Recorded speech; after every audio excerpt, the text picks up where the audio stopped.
Shalom, salam sejahtera. Semoga kasih karunia dan damai sejahtera dari Allah Bapa kita dan dari Tuhan Yesus Kristus menyertai kita semua. Kembali bersama dengan saya, Kohelet Indonesia, kita akan melakukan Bible Study dengan judul kali ini, Hukum yang Memerdekakan. Sebelumnya saya pernah mengatakan bahwa kita akan membahas tentang integritas. Itu adalah bagian dari ucapan ke-14. Namun nanti saudara akan melihat bagaimana hukum dengan integritas itu erat kaitannya. Karena integritas untuk melatih bawahan ya. Dalam arti integritas itu seringkali diacuhkan oleh bawahan karena ia iri atau melihat orang lain yang hidupnya, eee, penuh dosa gitu ya, kok lebih enak hidup dosa itu daripada berintegritas.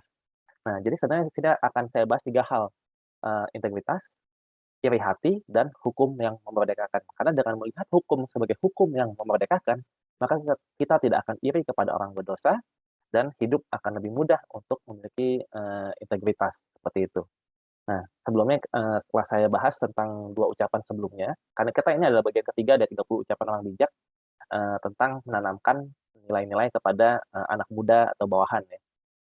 Yang pertama itu di ucapan ke-12 itu sudah kita bahas mengenai menanamkan disiplin. Lalu yang berikutnya yang kedua, itu ucapan 13 menanamkan kejujuran. Nah, yang sekarang ucapan 14 adalah menanamkan integritas, yaitu bagaimana supaya anak muda itu tidak iri hati dan hidupnya tetap lurus, tidak melenceng ke kiri maupun ke kanan. Semua kuncinya adalah dengan memandang hukum. Nah, namun kita mulai dulu dengan, slide yang pertama, terkait iri hati ya. Nah, jadi salahkah untuk orang Kristen, membanding-bandingkan diri dengan orang lain? Kadang kan ada banyak yang bilang, "Kamu jangan banding-bandingkan dirimu dengan orang lain," seperti itu. Nah, tentu semua harus ada konteksnya, karena tidak selalu membandingkan diri dengan orang lain adalah salah.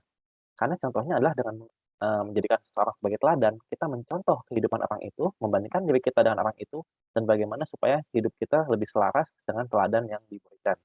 Nah, hal ini bisa kita, lihat misalnya dari tulisan Paulus ya, di mana Paulus mengatakan, "Contohlah, hidupnya Paulus seperti ia mencontoh Yesus." Ini kita bisa lihat dalam, kitab 1 Korintus. Ini, sekali lagi saya promosikan Alkitab, eee, bawa Alkitabnya, kita buka sama-sama, kita baca ya. Kalau Alkitab masih di lemari boleh di-pause dulu, lalu kita baca sama-sama. Nah, sekarang kita buka surat 1 Korintus, surat Paulus kepada jemaat di Korintus, pasalnya yang ke-11 ayat 1. Ya, di sini dikatakan apa? Paulus berkata, "Jadilah pengikutku sama seperti aku juga menjadi pengikut Kristus." Nah, terjemahan barunya ini saya baca dari terjemahan baru, agak kurang tepat, makanya di layar saya berikan terjemahan lama. Di situ dikatakan, "Hendaklah kamu menurut teladanku seperti aku pun menurut teladan Kristus." Atau kalau bahasa Inggrisnya bahkan pakai kata imitate, imitasi ya, mencontoh. Nah, ini teladan maksudnya ya. Jadi, "Hendaklah kamu menurut teladanku," teladan Paulus, "seperti Paulus, menurut teladan Kristus." Nah, tentu ini berarti apa? Membandingkan diri kita dengan Paulus dan juga, dengan Kristus. Bagaimana kehidupan yang baik dan benar? Bagaimana kehidupan yang penuh kasih? Oh, seperti itu, saya contoh. Nah, itu yang baik ya. Nah, tapi sebaliknya, apabila kita membandingkan diri kita dengan orang berdosa, hati-hati, karena seringkali orang tiba-tiba timbul rasa iri hati, "Aduh, kok orang berdosa hidupnya enak." Nah, ini mulai jadi bahaya dan inilah membandingkan diri yang tidak baik. Nah, kita baca dulu dari ucapan yang ke-14 yang menjadi pokok pembicaraan kita pada, sesi kali ini. Seperti biasa, 30 ucapan orang bijak ada di Amsal 22 ayat 17 sampai 24 ayat 22. Nah, tapi kita baca sudah masuk ucapan 14 ya, udah hampir setengah. Jadi udah di pasal 23 sekarang. Nah, kita baca Amsal pasal 23 ayat 18, ayat 17 sampai 18. Oke, kita baca sama-sama. "Janganlah hatimu iri kepada orang-orang yang berdosa, tetapi takutlah akan Tuhan senantiasa, karena masa depan sungguh ada dan harapanmu tidak akan hilang." Dan jadi di sini mengingatkan jangan iri hati kepada orang berdosa, karena iri hati kepada orang berdosa itulah yang membuat orang muda melenceng dari jalan yang sudah baik atau sudah benar. Nah, ini kan, 30 ucapan orang bijak tentang karir di istana kan, sudah saya bahas di pendahuluan, mungkin bisa dicek videonya lagi. Nah, jadi apabila sudah menjadi pegawai di istana, seringkali tergoda untuk melenceng. Nah, sebagai seorang atasan, seorang manajer atau sebagai orang tua, kita harus mengajarkan supaya jalan anak muda tersebut tidak melenceng dan tetap lurus. Berarti ajarkan mereka supaya tidak iri hati kepada orang berdosa. Nah, ini kan ngomong kan mudah kan, pertanyaannya bagaimana? Bagaimana caranya supaya mengajarkan, kepada anak muda supaya tidak iri kepada, orang berdosa? Nah, untuk itu kita lanjut lagi ke slide berikutnya, kita baca Amsal-Amsal Salomo. Nah, jadi menurut Amsal 1 ayat 6, Amsal Salomo bertujuan untuk apa? Untuk mengerti Amsal dan ibarat dan untuk mengerti apa? Ucapan dan teka-teki orang bijak ya. Jadi ini kan ucapan orang bijak dari jangan iri hati kepada orang berdosa. Nah, jadi kita lihat dari Amsal Salomo bagaimana menjelaskannya. Nah, di sini, saya ambil dari 2 Amsal, Amsal pasal 13 ayat 6 dan 16 ayat 6. Saudara bisa lihat di layar, cuma mungkin saya akan bacakan langsung dari, Alkitabnya. Jadi Amsal 13 ayat 6 dikatakan apa di sini? Di sini katakan, "Kebenaran menjaga orang yang saleh jalannya, tetapi kefasikan mencelakakan orang berdosa." Ya, jadi yang menjaga orang yang saleh jalannya, maksudnya jalan dijaga adalah kebenaran, hidup benar. Oke, ini masih agak abstrak ya, bagaimana supaya orang hidup benar gitu kan. Nah, terus lanjutannya pasal 16 ayat 6, saya bacakan, di sini dikatakan apa? Dengan kasih dan kesetiaan, kesalahan diampuni. Karena takut akan Tuhan, orang menjauhi kejahatan. Nah, jadi dengan cara apa? Dengan takut kepada Tuhan. Takut akan Tuhan, menjauhkan orang dari kejahatan atau dari perbuatan dosa ya. Nah, dosa adalah pelanggaran terhadap hukum. Nah, jadi kuncinya di sini adalah apa? Hidup benar, takut akan Tuhan, karena itulah yang akan menjauhkan kita dari, eee, dosa atau dari kejahatan. Nah, ini kan berarti kan adalah, supaya, menurut kepada hukum kan, takut akan Tuhan membuat kita menurut kepada hukum. Nah, jadi inilah kenapa saya sambungkan kepada hukum. Nah, masalahnya seringkali orang muda itu mengatakan hukum sebagai sesuatu yang mengekang. Nah, apakah demikian? Mari kita, baca dulu ke slide yang berikutnya ya. Jadi, hukum yang memerdekakan. Nah, di sini saya akan menjelaskan bahwa hukum itu adalah sesuatu yang memerdekakan. Tadi sudah saya katakan bahwa anak muda itu sering mengatakan bahwa, "Oh, hukum itu mengekang." Makanya ketika melihat orang lain hidup berdosa, hidupnya penuh kebohongan dan enak-enak gitu ya, atau mencuri bahkan, atau berzina, kok sepertinya bahagia-bahagia saja. Nah, jadi timbullah rasa iri hati pengen ikut berdosa. Nah, itulah bahayanya ketika dari awal sudah melihat hukum sebagai sesuatu yang mengekang. Jadi ada juga orang yang mengambil perumpamaan bahwa hukum itu seperti pagar gitu ya, pagar pembatas yang melindungi kita dan menjaga kita. Jadi kalau lihat dari sisi itu, sepertinya adalah, oh, pagar ini tujuannya bukan buat mengekang kita, tapi untuk menjaga kita. Jadi seringkali dikatakan seperti itu. Nah, namun kalau kita memberikan perumpamaan seperti itu kepada anak muda, justru itu akan menguatkan, pikiran anak muda itu yang membayangkan bahwa hukum itu mengekang. Tetap saja kamu mengatakan bahwa hukum itu pagar, berarti itu mengekang, bahwa mobil itu menjaga tapi juga mengekang. Jadi menjaga tapi tetap mengekang. Nah, untuk itulah makanya saya sarankan untuk mengubah cara pandang kita tentang hukum. Bahwa hukum itu bukan seperti pagar yang mengekang, meskipun memang ada benarnya pagar yang menjaga, seperti itu ya. Tapi kita mesti menjelaskan kepada anak muda bahwa hukum itu ada sesuatu yang memerdekakan, hukum yang memerdekakan. Nah, ini bukan saya karang-karang, karena ini bisa dilihat dari Yakobus. Kita buka kitab surat Yakobus, Yakobus 1 ayat 25 ya. Jadi di sini ada ayatnya. Yakobus 1 ayat 25 dikatakan apa? Tetapi barang siapa meneliti hukum yang sempurna, yaitu hukum yang memerdekakan orang. Ya, jadi ada ya katanya, hukum memerdekakan. Jadi hukum yang sempurna, hukum yang memerdekakan orang. Dan ia bertekun di dalamnya, jadi bukan hanya mendengar, bukan hanya mendengar untuk melupakannya, tetapi sungguh-sungguh melakukannya. Ia akan berbahagia oleh perbuatannya. Ya. Jadi meneliti hukum yang sempurna, yaitu adalah hukum yang memerdekakan, dan apabila dilakukan, itu membahagiakan. Nah, jadi ini cara pandang yang sangat baik ya, bukan hukum itu mengekang dan istilahnya, membuat kita susah, jadi nggak bahagia, tapi justru adalah hukum itu sempurna, memerdekakan, dan membahagiakan apabila dilakukan. Inilah cara pandang yang baik. Nah, tapi gimana cara memandang hukum sebagai hukum yang memerdekakan? Dan ini hukum apa yang dimaksud, gitu kan? Nah, tapi sebelum ke sana, kita lanjut dulu dari surat Paulus, karena di surat Paulus itu menjelaskan tentang ini. Jadi ini bukan cuma perkataan Yakobus, tapi Paulus pun juga berkata demikian.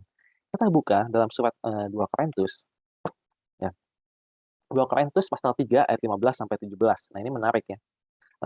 Sebenarnya kalau perlu, kalau nanti saya ada waktu bisa baca konteksnya, ini juga tentang New Covenant sebenarnya. Tapi kita lagi bahas, 2 Korintus 3 ayat 15 sampai 17. Saya bacakan di sini ya. "Bahkan sampai pada hari ini, setiap kali mereka membaca kitab Musa," ini kan berarti hukum-hukum ya, kitab Musa. "Setiap kali mereka membaca kitab Musa, ada selubung yang menutupi hati mereka. Tetapi apabila hati orang berbalik kepada Tuhan, maka selubung itu diambil daripadanya. Sebab Tuhan adalah roh, dan di mana ada roh Allah, di situ ada kemerdekaan." Ya. Di mana roh Allah ada, di mana ada roh Allah, di situ ada kemerdekaan. Nah, ini menarik ya, karena ini sangat nyambung dengan ayat sebelumnya tadi yang sudah dibacakan. Ketika orang membaca hukum, membaca kitab Musa, mereka itu ditutupi selubung, seperti itu. Tetapi di sini dikatakan apa? Tetapi apabila hati seorang itu berbalik kepada Tuhan, selubung itu diambil daripadanya. Jadi nggak ada selubung itu lagi dan melihat lebih jelas. Dan setelah melihat lebih jelas, ternyata itu apa? Ada kemerdekaan di situ. Sebab ada roh. Sebab Tuhan adalah roh dan di mana ada roh Allah, di situ ada kemerdekaan. Nah, jadi kitab Musa itu sebenarnya kalau kita melihat hukum itu sesuatu yang mengekang, sebenarnya kita melihat hukum itu dengan mata yang terselubungi atau hukum itu diselubungi. Tapi kalau kita berbalik kepada Tuhan, kita akan dibukakan selubung itu dan kita akan melihat bahwa hukum ternyata adalah memerdekakan. Sebab dengan itu ada roh Allah, dalam diri kita dan kita akan dimerdekakan. Nah, hukum apa yang dimaksud? Kita lanjut dulu ke slide berikutnya. Ini adalah hukum kerajaan. Kita baca surat Paulus, dari kitab Roma ya. Jadi surat, Paulus kepada jemaat di Roma, pasalnya yang ke-13.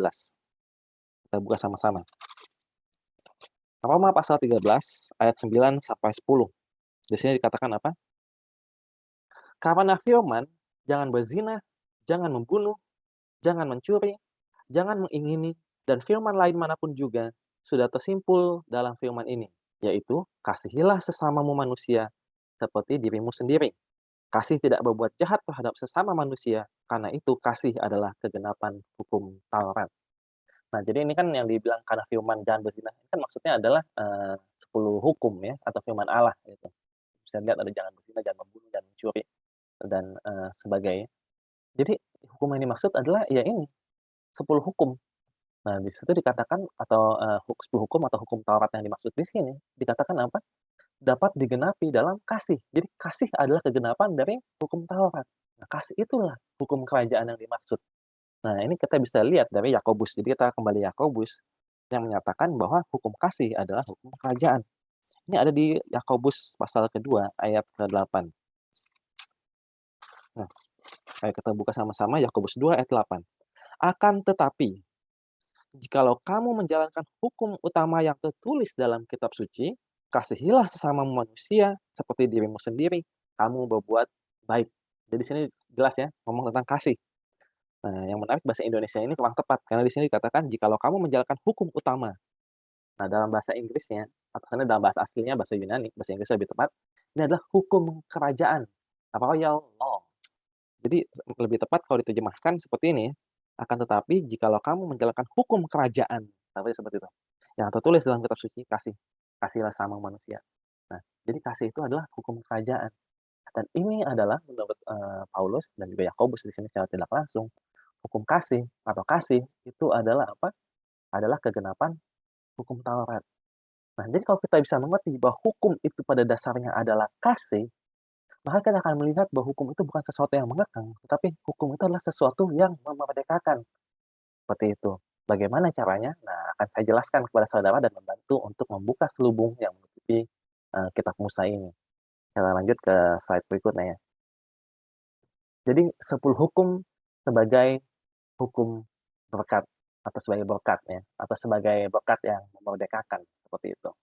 Nah, di manakah 10 hukum ini? Itu ada di Keluaran pasal 20. Ya, saya tidak tampilkan di layar karena saya yakin hampir dari semua saudara sudah tahu ya lokasinya di mana. Ada di Keluaran pasal yang ke-20. Inilah 10 hukum. Yang sangat terkenal ya, bahkan gambar 10 hukum dalam 2 loh batu itu ada di mana-mana biasanya. Baiklah, kita buka sama-sama Keluaran pasal 20 dan saya akan menunjukkan bahwa ini adalah hukum yang ternyata berkat, bukan mengekang. Jadi kita baca satu persatu ya, saya akan bahas satu persatu dari 10 hukum tersebut. Nah, kita baca dari Keluaran pasal 20 dari ayat 1 ya. Lalu Allah mengucapkan segala firman ini. Ayat 2, Akulah Tuhan Allahmu yang membawa engkau keluar dari tanah Mesir, dari tempat perbudakan. Jadi jelas dari konteks ini, sudah jelas bahwa Tuhan itulah memerdekakan. Karena dikatakan apa? Akulah Tuhan Allahmu yang membawa engkau keluar dari tanah Mesir, dari tempat perbudakan. Jadi konteks 10 hukum ini adalah kebebasan. Akulah Tuhan yang membebaskan engkau dari perbudakan. Tentu banyak orang akan berpikir, sebagian mungkin ya, ini kan 10 hukum berarti untuk orang Israel saja, karena di sini dikatakan, "Akulah Tuhan Allahmu yang membawa engkau keluar dari tanah Mesir," orang Israel gitu kan maksudnya. Nah, ada 2 cara untuk menjelaskan hal ini. Yang pertama adalah kita pun adalah orang Israel rohani ya. Jadi dalam hal ini adalah, lebih ke apa, kita bisa lihat, makna di dalam, tulisan ini yang tersirat di dalamnya, bahwa, kita adalah Israel rohani dan perbudakan di Mesir itu juga adalah simbol dari perbudakan dosa, seperti itu. Dan cara lain untuk menjelaskan ayat ini adalah bahwa, memang Tuhan mengatakan Dia adalah Tuhan Allah Allah orang Israel. Dalam hal ini karena Dia lagi mau menunjukkan siapa itu Dia, yaitu Allah yang membebaskan orang Israel dari Mesir. Ya Tuhan kita pun juga Tuhan yang sama dengan yang ada di ayat ini. Tuhan yang membebaskan orang Israel dari Mesir. Jadi bukan cuma Tuhan orang Israel doang, mungkin hanyalah address, untuk mengadres Tuhan itu yang mana sih, yang membebaskan orang Israel dari Mesir. Tapi ini juga berlaku untuk kita semua. Jadi kembali lagi konteksnya adalah ini konteks pembebasan dari perbudakan. Perbudakan di Mesir untuk orang Israel dan untuk kita adalah membebaskan kita dari perbudakan dosa. Nah, yang pertama dikatakan apa? "Jangan ada padamu Allah lain di hadapanku." Ya, seperti ini kan larangan ya, larangan yang mengatakan, "Oke, kamu nggak boleh ada Allah lain, nggak boleh ada Allah lain, nggak boleh ada ilah-ilah lain," gitu kan. Tapi kalau kita lihat dengan baik, dengan mata yang sudah terbuka, dengan kasih, kita akan lihat bahwa ini adalah sesuatu berkat yang luar biasa. Bahwa Tuhan menyatakan, tidak perlu ada Allah lain lagi, sudah cukup aku. Karena di sini dikatakan, "Akulah Tuhan Allahmu yang membawa engkau keluar dari tanah Mesir. Akulah yang membebaskan engkau dari perbudakan. Jangan ada padamu Allah lain di hadapanku." Ini jadi seolah-olah Tuhan itu sedang menjadikan dirinya sebagai Allah kita, seperti itu. Sebentar ya, saya pause sebentar. Ya baik kita lanjutkan. Jadi kita kembali ke hukum yang pertama. Jadi di sini Tuhan mengatakan, "Akulah Tuhan Allahmu, jangan ada padamu Allah lain di hadapanku." Ini sebenarnya adalah pernyataan Tuhan, bahwa kamu adalah umatku. Nah ini luar biasa, karena sebenarnya, apabila Tuhan mengatakan engkau umatku, sebenarnya ini berarti mengatakan Tuhan itu jadi bertanggung jawab kepada kita, umatnya. Ini sama seperti apabila kita adalah, anak yatim. Saya kan, ada seorang, anak yatim piatu tidak memiliki orang tua, lalu tiba-tiba ada seseorang yang datang dan bilang dan berkata kepadanya, "Aku yang menjadi ayahmu." Jadi ayah ayah angkat ya, mengadopsi anak yatim piatu tersebut. Jadi kamu tidak perlu ada, ayah-ayah lain, tanda kutip, karena memang tidak ada. Jadi maksudnya adalah, "Aku menjadi ayahmu, aku akan bertanggung jawab kepadamu." Nah, apakah dengan itu, sang anak akhirnya menjadi terkekang, "Aduh, saya sudah sebenarnya bebas di panti asuhan, sekarang saya ada ayah, jadi saya terkekang." Apakah begitu cara pandangnya? Tidak ya. Yang betul adalah, oh itu adalah berkat. Karena ketika sang anak itu diadopsi oleh sang ayah, ayah itu menjadi bertanggung jawab atas anak itu. Nah, sama seperti Allah, ketika Allah berkata, "Akulah Allahmu, jangan ada Allah-Allah lain di hadapanmu." Ini berarti akulah yang menjadi Tuhan. Aku bertanggung jawab atasmu dan kamu tidak perlu Tuhan-Tuhan lain, karena aku cukup, seperti itu. Nah, kita lanjut lagi ke, hukum yang kedua ya. Di sini dikatakan apa? "Jangan membuat bagimu patung yang menyerupai apapun yang ada di langit di atas, atau yang ada di bumi di bawah, atau yang ada dalam air di bawah bumi. Jangan sujud menyembah kepadanya atau beribadah kepadanya. Sebab aku Tuhan Allahmu adalah Allah yang cemburu, yang membalaskan kesalahan bapa kepada anak-anaknya, kepada keturunan yang ketiga dan keempat dari orang-orang yang membenci aku. Tetapi aku menunjukkan kasih setia kepada beribu-ribu orang, yaitu mereka yang mengasihi aku dan yang berpegang pada perintah-perintahku."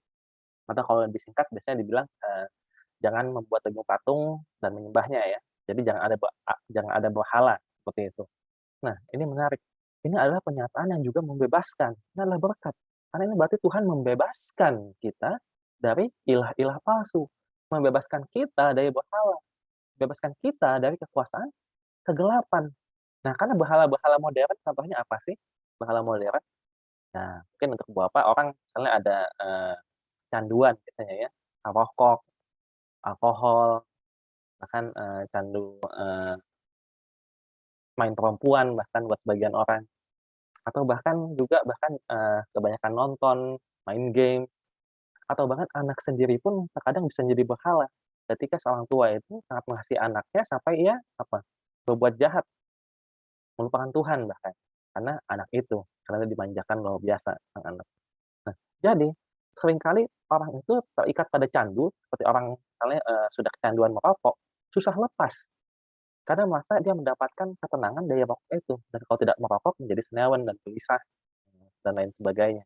Nah, di sini dengan Tuhan mengatakan, "Jangan kamu sujud menyembah kepada patung atau kepada berhala," sesungguhnya Tuhan membebaskan kita dari ikatan-ikatan tersebut, dibebaskan dari kecanduan rokok dan sebagainya, selama kita percaya dengan kuasa Tuhan. Nah, jadi sebenarnya adalah, sekali lagi juga adalah pembebasan. Nah, yang ketiga apa? Hukum yang ketiga mengatakan, "Jangan menyebut nama Tuhan Allahmu dengan sembarangan, sebab Tuhan akan memandang bersalah orang yang menyebut namanya dengan sembarangan." Nah, yang ini juga adalah perekat, karena ini berarti Tuhan memberikan kita izin untuk menggunakan nama Tuhan, dan nama Tuhan itu adalah nama yang penuh kuasa, seperti itu. Nah, jadi izin menggunakan nama Tuhan, apabila ada orang yang ingin memperbudak kita, istilahnya, kita bisa mengatakan, "Aku ini milik Tuhan," seperti itu. Dan nama Tuhan itu ada penuh kuasa. Kita bisa menggunakannya untuk mendoakan orang, untuk kesembuhan dari penyakit, dan lain sebagainya. Jadi, eee, hukum ketiga ketika dibilang jangan menggunakan nama, Tuhan dengan sembarangan, ini bukan mengekang kita, tapi justru ini adalah berkat. "Kuizinkan engkau menggunakan namaku, tapi jangan digunakan dengan sembarangan." Seperti itu. Ya, jadi kalau kita, pakai istilah modernnya mungkin, ada seorang anak tiba-tiba, ya mungkin dianggap remeh dan bagaimana, terus tiba-tiba dia mengatakan, "Saya ini anak presiden," dan memang dia anak presiden ceritanya. Nah, itu kan jadi memudahkan dia mendapatkan akses. Nah, seperti itu. Jadi bisa menggunakan nama Tuhan yang penuh kuasa adalah berkat. Nah, lalu yang keempat apa? Ingatlah dan kuduskanlah hari Sabat. Ya ini agak panjang tapi intinya itu ya. Ingatlah dan kuduskanlah hari Sabat. Nah, apakah ini, kekang atau ini berkat? Seringkali orang mengatakan, "Waduh ini kekang, berarti kalau bukan, kalau lagi hari Sabat saya tidak boleh berbisnis, tidak boleh berusaha, karena dilarang," gitu kan. "Saya harus beristirahat saja." Padahal hari Sabat itu biasanya penuh berkat kalau mau buat bisnis dan lainnya, seperti itu. Tapi kok saya dilarang, kekang, kok enak ya orang lain yang bekerja pada hari Sabat. Nah, tapi sekali lagi, sebenarnya hukum keempat ini adalah berkat. Karena Tuhan dengan hukum keempat memberikan kita izin untuk beristirahat. Kalau tidak ada izin tersebut, kita bisa bekerja 7 hari seminggu misalnya. Nah, ini pernah terjadi ya, di negara China dulu itu zaman komunis pernah 7 hari seminggu kerjanya. Tapi dengan ini orang bisa mengatakan, "Ya, Tuhan telah mengizinkanku untuk beristirahat 1 hari dalam seminggu." Nah, ini beberapa kali dulu pernah saya pakai ketika, saya bekerja di suatu bank, saya bilang, "Oh, ini udah mau hari Sabat, saya perlu pulang dengan cepat." Seperti itu. Ya, jadi semua hukum ini ternyata adalah berkat. Kita lanjut lagi ke, loh batu yang kedua ya, biasanya dibilang hukum kelima sampai hukum keenam. Jadi 10 hukum sebagai hukum berkat. Kita baca, hukum yang kelima. Di sini dikatakan apa? Di sini dikatakan, "Hormatilah ayahmu dan ibumu, supaya lanjut umurmu di tanah yang diberikan Tuhan Allahmu kepadamu." Ya ini pertama udah jelas di ayatnya aja ada berkat ya, supaya lanjut umurmu. Nah, tapi bukan cuma itu saja, ini berkat ini sebenarnya diberikan kepada orang tua. Padahal bisa aja kan anak itu nggak hormat pada orang tua, tapi dengan Tuhan mengatakan, "Hormatilah ayahmu dan ibumu," berarti Tuhan memberikan orang tua hak untuk dihormati oleh anak-anaknya, untuk dituruti dan ditaati, seperti itu. Jadi ini juga adalah berkat bagi orang tua dan juga bagi anak yang menurutinya, karena akan lanjut usianya. Nah, lalu yang berikutnya, yang keenam ya, di sini dikatakan apa? Jangan membunuh. Nah, jangan membunuh ini kekang atau berkat? Tentunya adalah berkat, karena berarti Tuhan mengatakan bahwa nyawa manusia itu sakral dan tidak boleh diambil oleh siapapun. Karena itu Tuhan yang memberikan orang nyawa. Jadi tidak boleh membunuh sembarangan. Berarti nyawa saudara dihargai. Itulah yang dimaksud dari hukum ketujuh, keenam, sorry. Lalu yang ketujuh dikatakan apa? Jangan berzina. Ya, jangan berzina. Jangan berzina ini mengekang atau berkat? Oh, saya nggak boleh berzina, ini berarti mengekang. Nah, itu cara pandang yang salah. Tapi kalau selubung sudah dibukakan dari saudara, saudara akan melihat bahwa ini adalah hukum yang penuh berkat. Berarti Tuhan memberikan apa? Memberikan seorang, manusia yang sudah menikah, hak eksklusif atas pasangannya. Dia tidak boleh ada, orang lain gitu yang di luar pernikahan itu. Jadi hanya dengan pasangan saja. Andaikan tidak ada hukum ini, bisa jadi kita kembali ke dunia binatang. Di dunia binatang seperti itu. Istilahnya seks bebas di mana-mana dan itu lazim-lazim saja dan biasa. Nah, tapi di sini Tuhan memberikan kepada manusia berkat bahwa pasanganmu itu adalah hak eksklusifmu dan bukan orang lain, seperti itu. Lalu yang kedelapan dikatakan apa? Ayat 15. jangan mencuri. Nah, ini kekang atau berkat? Sekilas kesannya kekang. Oh, saya nggak bisa ngambil barang orang lain, kekang gitu kan. Tapi ini sebenarnya adalah berkat. Berarti Tuhan itu memberikan izin kepada manusia, kepada saudara dan saya, untuk memiliki suatu hak kepemilikan. Padahal kan bisa aja orang beralasan, "Oh, semua itu kan diciptakan oleh Tuhan." Jadi saudara punya mobil, saya ambil mobilnya dari saudara. Ketika saudara bilang, "Eh, nggak boleh, ini kan mobilku." Saya bisa aja bilang kan, "Eh, ini kan semua ciptaan Tuhan, berarti bisa buat saya juga, saya kan juga anak Tuhan." Nah, tapi tidak seperti itu ya, karena Tuhan berkata, "Jangan mencuri." Berarti Tuhan mengatakan bahwa kamu bisa memiliki, kepemilikan atas suatu benda, seperti itu. Meskipun benda itu aslinya milik Tuhan. Nah, kita lanjut lagi yang ke-9 dikatakan apa? Jangan mengucapkan saksi dusta tentang sesamamu. Nah, apakah ini berkat atau kekang? Apakah ini kekang atau berkat? Nah, sekilas kesannya, aduh saya nggak bebas ngomong, nggak boleh mengucapkan saksi dusta, sepertinya kekang. Tapi kalau kita tadi mengingat prinsip kasih, sebenarnya ini adalah berkat. Berarti Tuhan itu menghargai kejujuran. Kamu sebagai manusia, kita sebagai manusia, saudara dan saya, memiliki hak atas kebenaran untuk tidak ditipu oleh orang lain. Nah, yang menarik dari 10 hukum, hukum yang terakhir ini sangat baik dan menutup 9 yang sebelumnya. Di sini dikatakan apa? Di ayat 17, "Jangan mengingini rumah sesamamu, jangan mengingini istrinya atau hambanya laki-laki atau hambanya perempuan, atau lembunya atau keledainya, atau apapun yang dipunyai sesamamu." Atau singkatnya biasanya dikatakan, "Jangan mengingini milik sesamamu." Nah, ini adalah berkat. Karena dengan mengatakan jangan mengingini milik sesamamu, Tuhan mengatakan bahwa apa yang aku berikan, apa yang Tuhan berikan kepada kita itu sudah cukup. Jadi tidak perlu lagi kita mengingini milik orang lain. Berkat Tuhan sudah cukup. Atau bahkan secara spesifiknya dan lebih detail atau khususnya dalam 10 hukum, berarti 9 berkat sebelumnya ini adalah apa? 9 berkat sebelumnya inilah cukup untuk kita, manusia. Semua berkat ini cukup ya. Eee, Tuhan, menjadi Allah kita dibebaskan dari kegelapan, kita bisa menggunakan nama Tuhan yang penuh kuasa dan lain sebagainya, itu sudah cukup bagi kita, tidak perlu lagi mengingini milik sesama. Jadi kita bisa melihat bahwa ternyata 10 hukum itu adalah berkat. Nah, ini yang menarik ya. Jadi bisa dikatakan lebih tepatnya kita mengatakan bahwa ini adalah 10 firman berkat, bukan 10 hukum. Bahkan memang dalam, biasanya kita sebutnya dekalog ya, jadi lebih tepat bukan 10 hukum tapi 10 firman. Deka itu kan 10, log itu dari logos, artinya firman. Jadi 10 firman, dan firman ini adalah berkat. Jadi bukan 10 hukum. Kalau hukum kan konotasinya buat sebagian orang jelek, tapi ini adalah 10 firman, dan itu berkat yang membebaskan kita. Sekarang bayangkan orang yang tidak memiliki atau tidak menuruti 10 hukum, yaitu adalah orang berdosa. Nah kan istilahnya kan lucu apabila kita iri kepada orang berdosa, karena orang berdosa tidak mengikuti 10 hukum. Nah kalau demikian, berarti hidupnya apa? Tanpa 10 firman Allah, manusia itu kita bisa baca di sini ya, sudah saya tuliskan. Manusia tidak memiliki Allah yang melindungi, selalu berada dalam kuasa kegelapan, tidak dapat menggunakan kuasa nama Tuhan, tidak memiliki izin untuk beristirahat, tidak berhak atas hormat dari anak-anak, tidak dihargai nyawanya, tidak memiliki hak eksklusif atas atas pasangan hidupnya, tidak memiliki hak untuk memiliki sesuatu, dipenuhi kehidupan tipu menipu, dan akan selalu merasa iri terhadap milik orang lain, ya, iri terhadap orang lain dan memilikinya. Nah, apakah kehidupan itu kehidupan yang bahagia, yang seperti itu, yang tidak memiliki Tuhan, kuasai kegelapan, tidak bisa memakai kuasa nama Tuhan, tidak bisa beristirahat, dan lain sebagainya. Apakah itu kehidupan yang bahagia? Jadi adalah bodoh apabila kita iri kepada orang berdosa yang hidup tanpa hukum. Nah, jadi kita mesti mengerti bahwa ternyata apabila kita mengerti prinsip kasih dan kita telah berbalik kepada Tuhan, seperti yang dikatakan oleh Paulus di 2 Korintus dan Yakobus 2 tadi ya, bahwa hukum ini adalah hukum yang memerdekakan. Yakobus 1.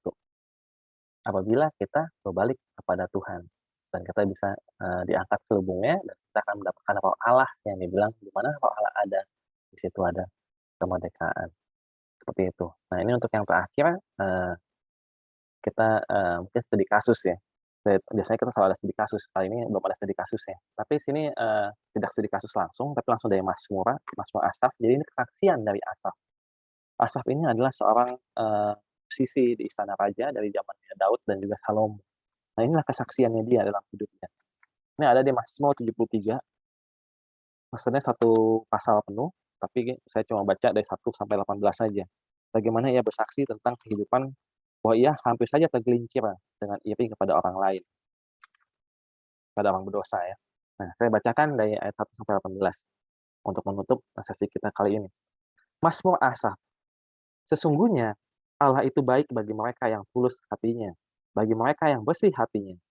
Tetapi aku, sedikit lagi maka kakiku terpleset, nyaris aku tergelincir, sebab aku cemburu kepada pembual-pembual kalau aku melihat kemujuran orang-orang fasik. Sebab kesakitan tidak ada pada mereka, sehat dan gemuk tubuh mereka. Mereka tidak mengalami kesusahan manusia dan mereka tidak kena tulah seperti orang lain.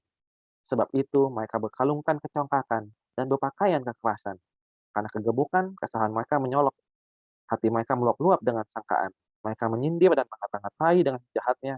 Hal pemerasan dibicarakan mereka dengan tinggi hati. Mereka membuka mulut melawan langit dan lidah mereka membual. Sebab itu orang-orang berbalik kepada mereka, mendapatkan mereka seperti air yang berlimpah-limpah, dan mereka berkata, bagaimana Allah tahu hal itu? Adakah pengetahuan pada yang Maha Tinggi? Sesungguhnya itulah orang-orang fasik. Mereka menambah harta benda dan senang selamanya. Sia-sia sama sekali aku mempertahankan hati yang bersih dan membasuh tanganku tanda tak bersalah. Namun, sepanjang hari aku kena tulah dan kena hukum setiap pagi. Seandainya aku mau berkata-kata seperti itu, dari tadi ya, maka sesungguhnya aku telah berkhianat kepada angkatan anak-anakmu. Tetapi ketika aku bermaksud untuk mengetahuinya, hal itu menjadi kesulitan di mataku. Sampai aku masuk ke dalam tempat kudus Allah dan memperhatikan kesudahan mereka. Sesungguhnya di tempat-tempat licin kau taruh mereka, kau jatuhkan mereka hingga hancur. Jadi Asaf sebagai musisi di istana dia melihat apa? Ternyata zamannya Daud dan Salomo pun juga banyak orang fasik. Ya mungkin salah satunya seperti Absalom ya, itu yang dilihat oleh, Asaf pada saat itu misalnya kan. "Oh kok jadi orang fasik kok hidupnya enak, nyantai-nyantai aja, happy, senang, tidak ada susah, congkak, tinggi hati, maksudnya bebas dari masalah, sehat-sehat saja." Nah, jadi dia hampir jatuh di situ dengan iri kepada orang fasik. Di sini dikatakan tadi, ayat 17, "Sampai aku masuk ke dalam tempat kudus Allah dan memperhatikan kesudahan mereka. Sesungguhnya di tempat-tempat licin kau tabur mereka, kau jatuhkan mereka hingga hancur." Ya, sama seperti Absalom yang tiba-tiba baru saja dia naik berontak menjadi raja, lalu tidak lama dia hancur dan mati mengenaskan. Nah, itulah kesaksian dari Asaf. Dia mengakui bahwa memang seringkali, susah ya untuk kita, tidak iri kepada orang fasik. Tapi di sini sekali lagi Asaf mengingatkan dari kesaksiannya bahwa ternyata setelah aku masuk ke tempat kudus Allah, aku mengerti dan bisa melihat kesudahan mereka. Bahwa orang-orang berdosa sesungguhnya hidup di tempat-tempat atau berdiri di tempat-tempat licin dan akan tergelincir dan begitu saja akan hancur atau binasa. Nah, itulah ya. Jadi, yang bisa saya bagikan, pada sesi kita kali ini, janganlah iri kepada orang berdosa dan jangan juga menyangka bahwa hukum itu adalah sesuatu yang mengekang, tapi hukum itu adalah hukum yang memerdekakan, khususnya bagi orang yang berbalik kepada Tuhan dan diberikan Roh Allah yang akan membuka selubung, dari hukum itu. Sehingga kita bisa melihat bahwa hukum itu pada dasarnya adalah kasih dan pada dasarnya adalah berkat yang membebaskan kita. Itu saja yang bisa saya sampaikan pada hari ini. Yang terakhir seperti biasa hanya lampiran saja. Ini lampiran Amsal-Amsal Salomo 14, yakni Amsal-Amsal Salomo yang sudah dirangkaikan untuk menjelaskan ucapan 14. Saudara bisa pause, nanti baca ayat-ayatnya di kolom sebelah kiri. Di sana juga ada, bisa dibaca di sini. Saya mungkin terhalang muka saya, jadi bisa langsung buka Alkitabnya saja. Ini seperti yang saya sampaikan. Berikutnya nanti kita akan membahas nilai-nilai berikutnya. Masih ada 5 nilai lagi yang perlu ditanamkan kepada anak muda. Sekian yang bisa saya sampaikan. Terima kasih. Tuhan memberkati. Salam sejahtera.